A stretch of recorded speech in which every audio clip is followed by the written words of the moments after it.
welcome to the 5th episode of SoCal Spotlight. I'm María Felicia Kelley.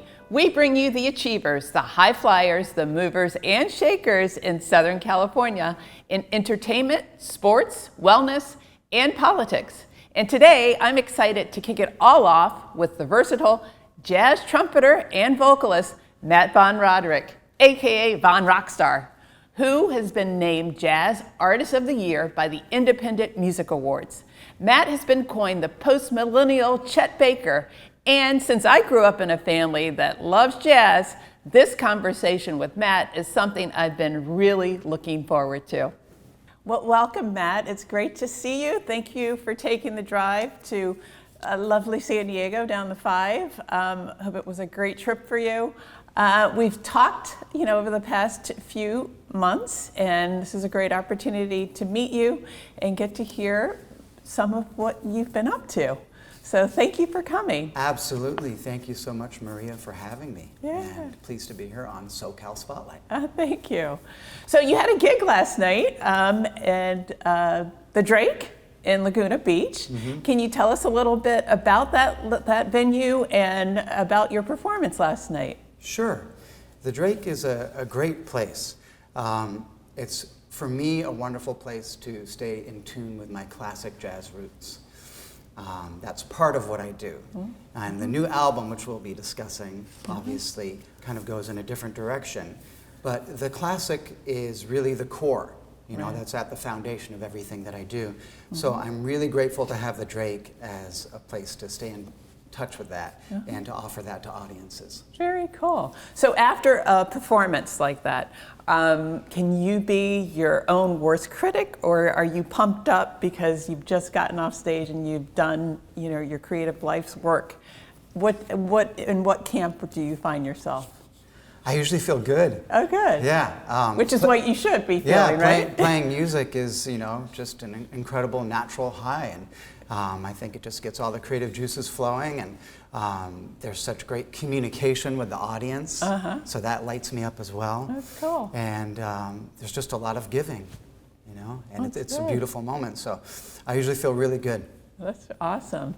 Packed house? Yeah. Pretty much, yeah? Yeah, it was good. Very good. And then the Peppermint Club is what kind of brought you into my radar. Can you tell us about the Peppermint Club in West Hollywood, and what's the venue like, and how's the experience compare to the Drake? Right. Well, the Peppermint Club, I would say, is more of a modern venue in a sense, and it's specifically about music. Oh. And I think it was where started by... Where the Drake isn't, not to interrupt, but the Drake is not? I mean, it's more... Well, the Drake is also... has gourmet food, Okay, I got it. So the Peppermint Club doesn't have that. I see. It's just solely a music venue, and it's run partially by Live Nation Entertainment. Okay. So that's what that place is about. And I had somebody set up a showcase for me there, and we wanted to sort of tease the new album, The Perfect Storm. Right, very good, which is what I was getting ready to ask you about. Tell us about The Perfect Storm. It's coming up. You've dropped a few singles in the lead up to the album. Is there a common thread through the tracks, or is each one sort of unto itself? Well, there's certainly a common theme. I would say it's very personal in a sense that it delves into my own life story. At the same time, I like to leave the lyrics open-ended enough so that people can project their own thoughts and feelings, almost like an abstract painting. The Perfect Storm does have a lot of a philosophical bent. It's partly about the storms that come into our lives, but not a perfect storm in a bad way, but in a great way, in an amazing way, where these challenges are sent to bring forth our most heroic attributes. Oh, cool. That's nice. So that's really what it's about, and I think the album artwork depicts that as well. I think people are going to want to have the actual physical album because it's in the woodcut style, and that's part of the kind of theme of chiseling away at one's self-concept to find the David within the marble, as it were. Very cool. Good analogy. So your song, one of the songs on the album is See Me, correct? Yes. You haven't seen the best of me. see what I can really do. You haven't seen what I'm made of, 'cause you never tried to open your eyes and put things right. See me. Tell me about that song. I'm really intrigued. I've heard it a few times. Yeah. And what's the inspiration behind that? Yeah. Well, See Me is really about an ideal version of oneself that I think everybody knows they have available. And not only do they want others to hopefully see them for their true value and worth, but they want to reach for that themselves and attain it. Yeah. Wow. And how does this album compare to your previous one, Celestial Heart? Well, Celestial Heart is more of the classic jazz realm. There are some experimental aspects to it and some progressive modern aspects, but really that one was about reimagining the classics. Oh. For example, I did Fly Me to the Moon. Yes. Yeah, I was right? gonna ask you Doesn't about get that more, later. more classic than that.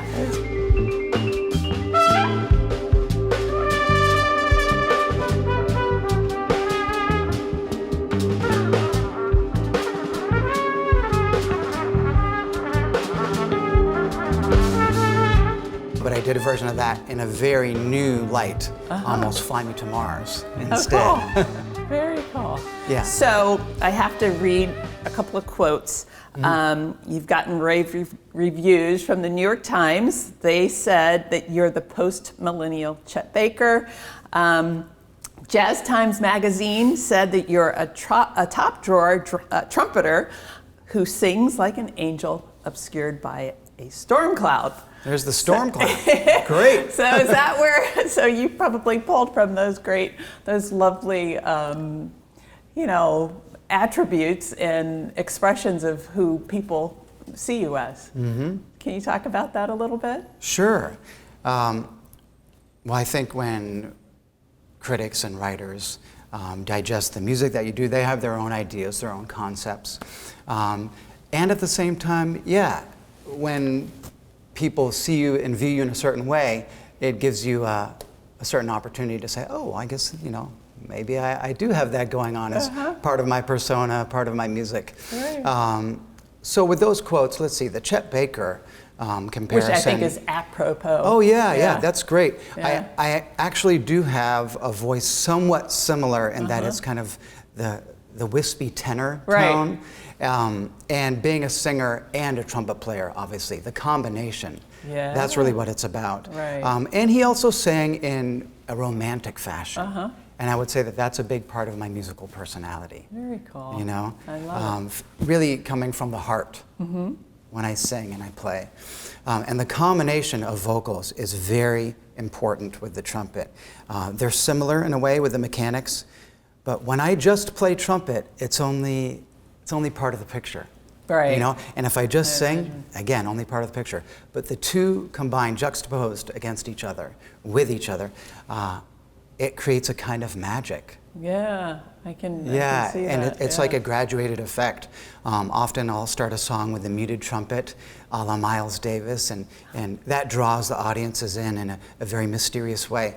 And then I'll move to the vocals, and then you have the storytelling aspect of the lyrical content.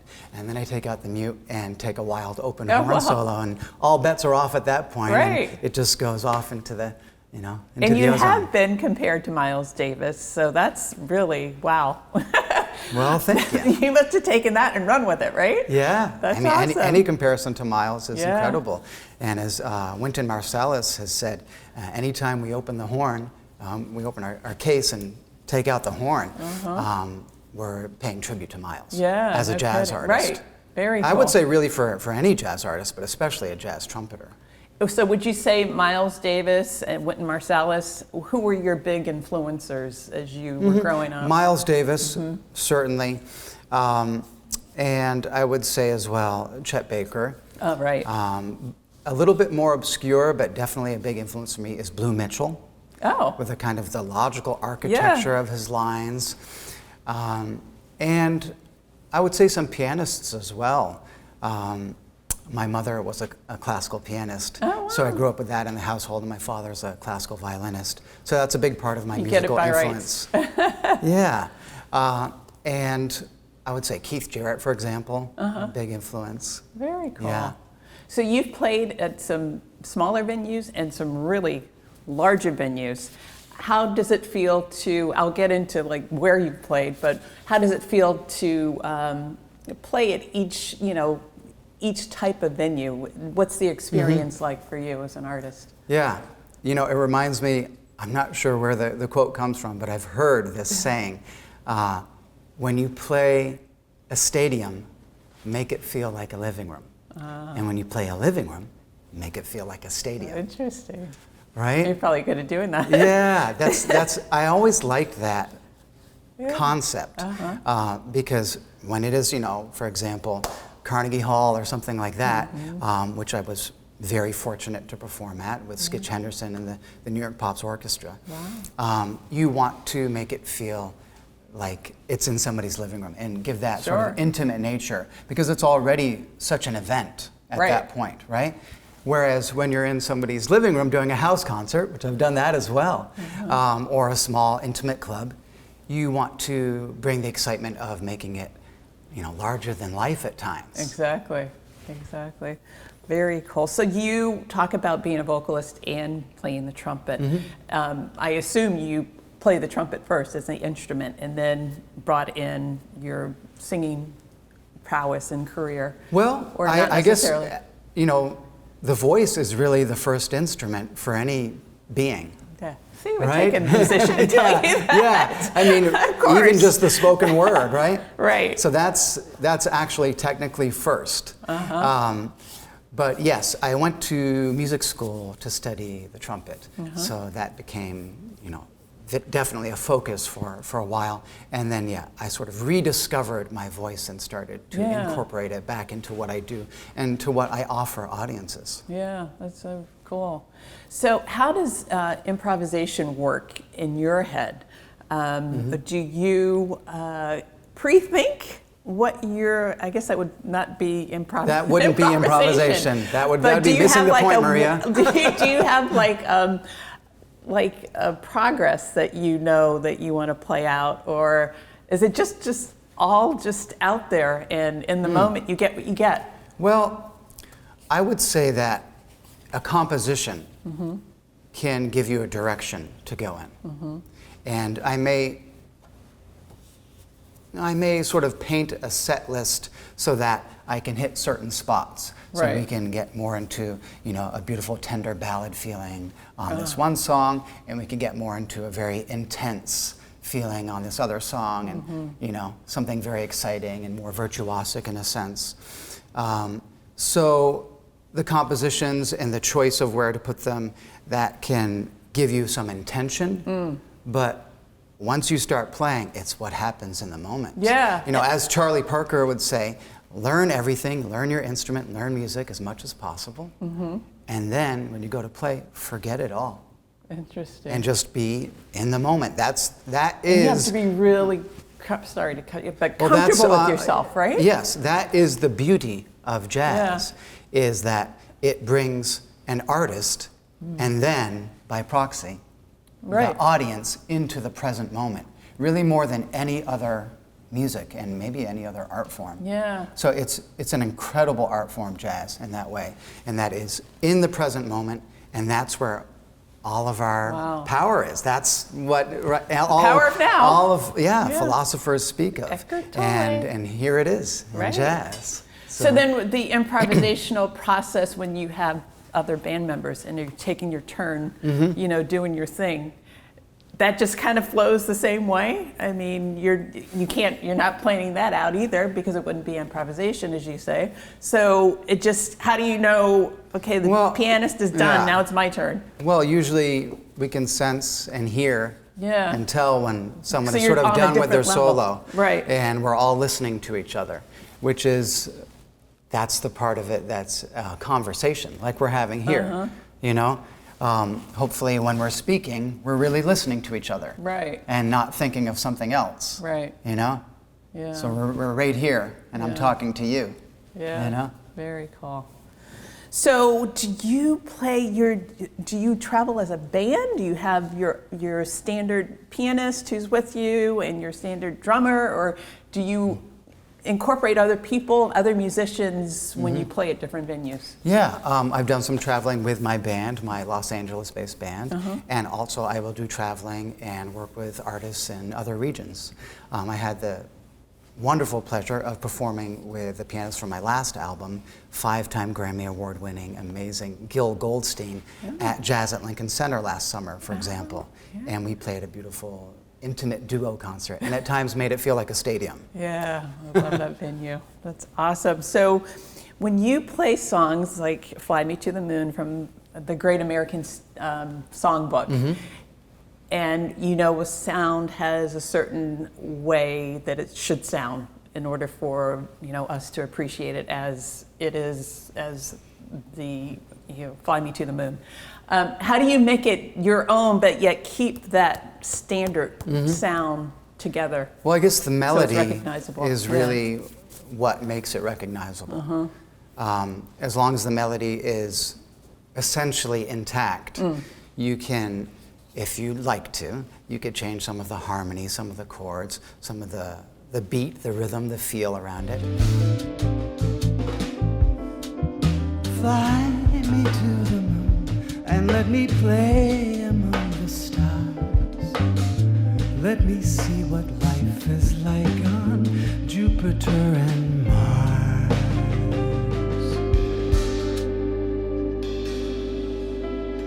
In other words, hold my hand. In other words, darling, kiss me. And for me, in doing it my way, no pun intended. Hi, Frank. Frank. Yeah. Oh my God, Yeah. I love him. In doing it my way, I brought in the elements that are more unique to me. Some of the extended techniques that I've gotten to be known for in my trumpet playing, and also with jazz in general. Doing multiphonics, where actually I sing and play not just one after the other, but simultaneously. At the same time. I think we have a clip of that where I'm actually singing and playing at the same time. It produces 2 or 3 notes, or even 4 notes at once. Interesting. So that's something that I incorporate into my versions of things.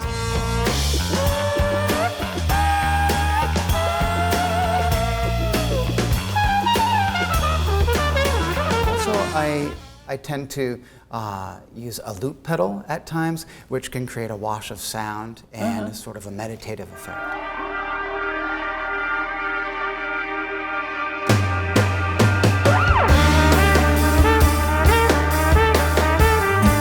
So how does your music speak to the cultural and historical traditions of jazz? How would you say, I know you're a really thoughtful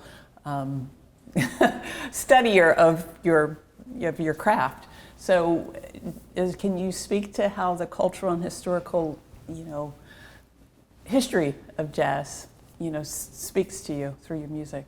Well, I think I'm playing the music. Yeah. That's really, it's flowing through me. I think, like you say, you need a reverence in order to study it and be interested in it. And after that, when you're playing, you let it filter through you and your own life experience. Right. And you mentioned being spiritually connected to music. What is that? How do you see that? What does that mean to you? Yeah. Well, I think that is what music is for. I think essentially that's why it exists. And some people will put that at the forefront of their consciousness when they're performing, and others won't. And I think you can tell a difference. And I put it at the forefront. I am very much including that in my intention. Music is vibration. We are vibration. We are sound, if you want to just get kind of out there with it. Right. That is the reality of us, on a kind of a physics level, right? Right. And then it goes into all this realm of quantum mechanics and pure possibility and pure potential. And I think that music is one of the best ways, as we were saying before, to bring people to the present moment and to remind people of the truth of themselves as spiritual beings. I love that. So then when you're performing, what do you feel you're giving to? Do you feel you're giving that to the audience, and then what are you receiving back from them? That's a great question, because it's a circuit. Right. It's a circuit. So there is communication, and sometimes it's in people just standing up and saying yeah, or Right. But you can just feel the feedback loop that occurs. Right. And what I play in the moment is affected by the audience and the energy in the room. Exactly. Very cool. So tell us about your fairly recent world tour. Yeah. You were in Asia, you were across the country, first of all, and then you went to Australia and Japan, if I read correctly. Well, Japan was earlier, Okay. and that was great. And then last year we played all over the U.S., including Jazz at Lincoln Center in New York, and up north at Yoshi's in Oakland, which was great. Oh, wow. We were also at the Catalina Jazz Club, which I'll be back at in about a month, October Very 2nd, cool. Oh, perfect. for the album release show for the Perfect Storm album. Right. And we also played at the Blue Note in Hawaii, which was wonderful, and stayed there for an extra 5 days, just sort of soaking in the sun rays. And then we went on to Australia, and I loved it there. Had a great time in Sydney, a wonderful beach town. And then Melbourne is just so kind of jazzy and funky. I really loved it there. Nice. Yeah, I played a very cool venue there as well. And you were very well received, I'm sure, and people were into, either they knew about you or learning about you as this American jazz musician. Yeah. It's always great to meet new people and expose your music to new audiences. And there were some people who were waiting for us, which is great. That's awesome. Very cool. You have plans to go back on tour anytime soon? Absolutely. Next year is going to have a lot of touring. Oh, good. Yep, in Europe and Asia and all over the U.S. Oh, very cool. That's awesome. So you talked about Lincoln Center. I used to live in New York, so I know that venue very well, Carnegie Hall. And I'm from Washington, D.C., so the Kennedy Center, I know you said you've played there. What are those, to reach those levels, to be able to say, I've played at these places? How does that make you feel? Does that help? That obviously helps to contribute to who you are and how you carry yourself and what you bring to the smaller venues. And how are those experiences unique and inspire one to the other? Yeah. I think, it's an honor to play at really any venue, but certainly at Carnegie Hall, that was an honor. Yeah. And the Kennedy Center and Lincoln Center, Yeah. all of those beautiful storied, historic venues, right? I think when you play a venue like that, you're aware that Thelonious Monk has played there. For example, amongst many others, but that's just one that pops into my mind. And you feel the spirit of that artist and the history of the music in the room. Very cool. That's a lot to carry. It's a lot it's a lot of inspiration, is what it is. Yeah. It'll inspire you if you channel it in the right way. Right. I once heard somebody talking about ski jump. Artist, I guess, or athlete. They're all artists. Yeah.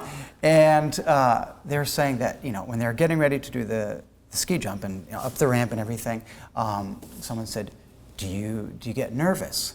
Well, it's actually been shown in the body that nerves can be interpreted as excitement. Right. So it's all how you look at it, Maria. It's true. It's true. Yeah, so your perspective changes everything. Myself. Yeah. So to be a jazz musician in New York City versus one here based in LA, is there a different vibe, a different feel, or is it because it's jazz, it is just jazz?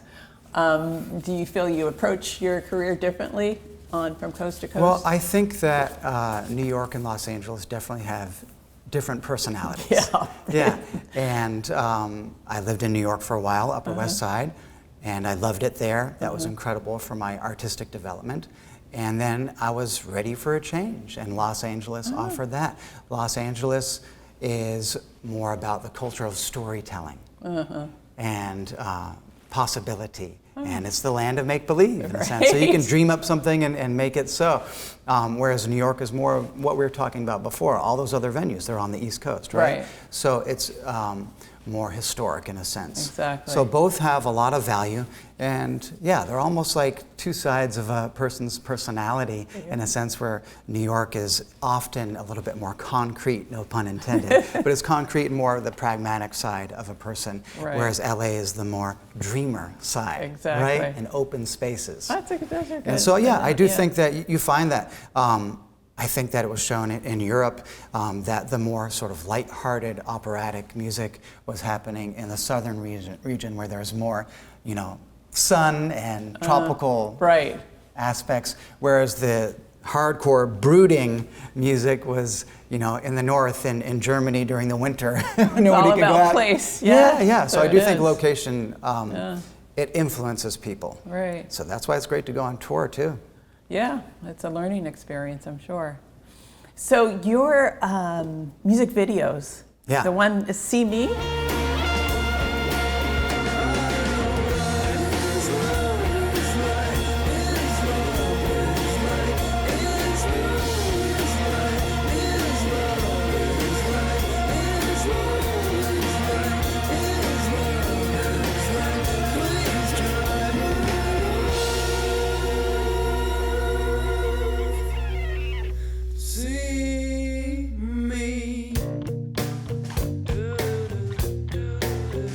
So it reminds me of The Little Prince, the story I used to read as a little girl. Is that, I mean, it's so whimsical. It is. And I think every time I see the image of the trumpeter on it's like, oh, that's a Little Prince. I mean, nothing. It's really sweet.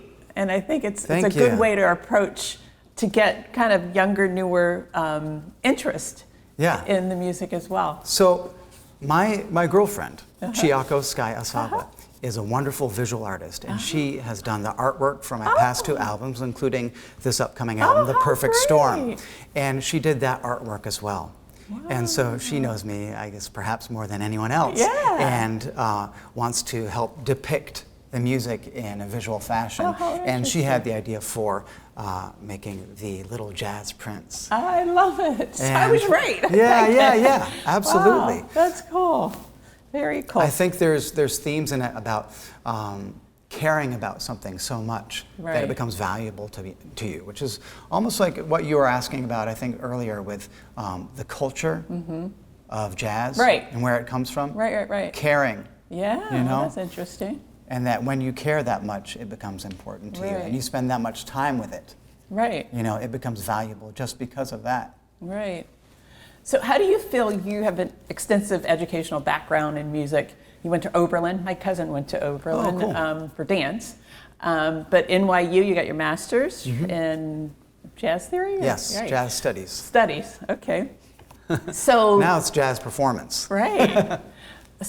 Having that solid background in the educational aspects of music and jazz must help propel a performer and an artist to greater heights. So how do you think your education has really enhanced your career? Well, I was kind of talking about this last night with a friend.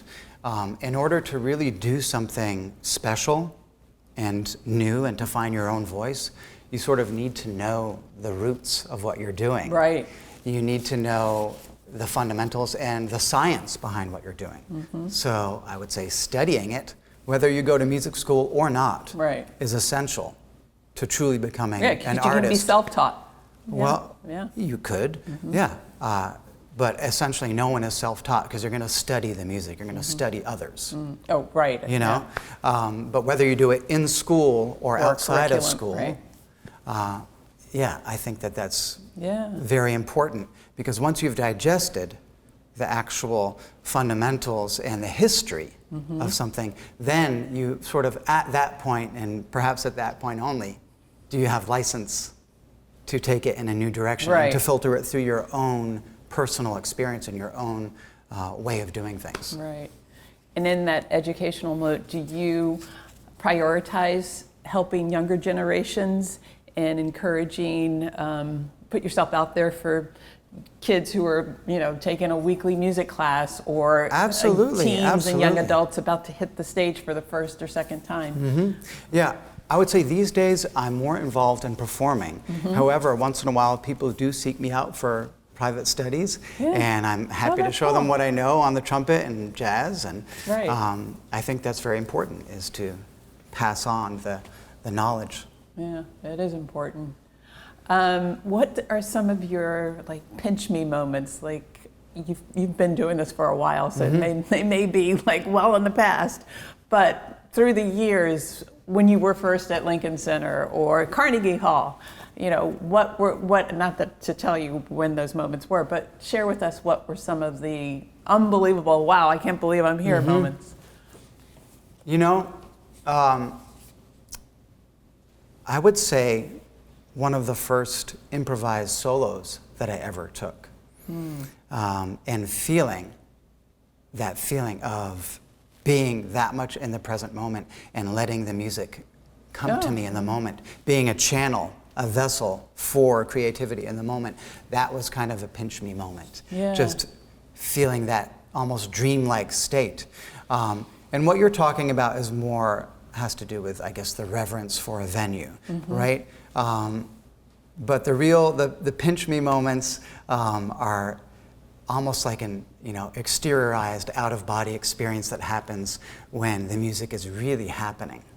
And you actually let it do its thing. Yeah, so that could I can happen imagine. anywhere. Right. But sure, I was thrilled to play those other venues, absolutely, yeah. That's really cool. And what have been some of your greatest collaborations in your mind? Well, I'd say with Gil Goldstein, for sure, that was really wonderful. He's been a force behind some of the best jazz albums out there, and for us to join forces on my last album and when we played at Jazz at Lincoln Center was just wonderful. That was incredible. Also, the musicians that I've been playing with in Los Angeles, Koji Ono is a great collaborator of mine, a wonderful pianist. We've been playing together for years, and we have a great simpatico at this point, a great That's kind good. of real telepathy. Shorthand. Listening to each other and understanding, what we're talking about through the music. Right. So for viewers who are just getting to learn about Matt Von Roderick for the first time, what are some of the things you would like them to know, right off the bat about you, and what they can expect from you? Yeah. Well, moving I feel like forward? I should talk into the camera for that. Or Yeah, go for it. I would say the first thing that comes to mind is that I'm here for you. And I don't know that every artist is approaching it that way. I'm here for the music, and I'm here for bringing the music to you and for giving you sort of an incredible experience and uplifting you and bringing you into an inspired realm. I think music is for healing and inspiring and activating the soul of a being. So I hope that's not too heavy. Well said. No, but not that's at all. really, that's what it's for. And that's what I wish to bring to you. Awesome. How do you engage with, speaking of new viewers and fans, how do you engage with your fans, whether on stage or through social media? What are some of the ways, if you found some innovative ways to keep in touch? Well, social reach media out? is great, direct messaging and just comments, and people will find you that way, which is wonderful. Live performance, obviously, there's nothing like being in the actual room with the music, with the vibration, feeling it hit you in the moment, and in a room with all these other people as well. Then it becomes a shared experience, right? I love talking with fans after the show. Yeah, I was going to say, do they come up and Oh, of course, chat yeah. that's good. And always happy to sign an album and get to know someone a little bit, and then see them again at the next show, the next time cool. we come through that area. Yeah. So if we were to look at your playlist right now, what would we find? Like, what music do you use to relax, to cook, if you're into cooking, to Not really. inspire? I've been so busy, it's kind of just like, it's fuel right now, just grab something, yeah. Are there different sounds and songs that you use for working out, or what will we find on your playlist, I guess? I don't listen to music when I work out. You don't? Except if there's something playing at the gym, if I happen to be at the gym. Also just sort of, work out at home, or in the hotel room. Do some calisthenics to stay in shape. Yeah. Well, I would say some of the influences that I spoke of. I love listening to Chet. I love listening to Miles. Keith Jarrett's on my playlist. A great saxophone player, alto saxophone player, Kenny Garrett is currently on my playlist. I love his recent work. Also on the spiritual tip, I've been listening to an album by Michael Bernard Beckwith. Oh, yes. Yeah. You know of? Okay. Oh my God, yeah. Do you go to his? I haven't been there in a while, but he put out an album which essentially puts some of his philosophy and affirmations to music. So that's kind of nice. And cool. You know that when you're listening to that, you know that you're getting some good food for the soul. I love that. Yeah. That's something I go for as well. Very good. So I grew up in a jazz sort of appreciation household.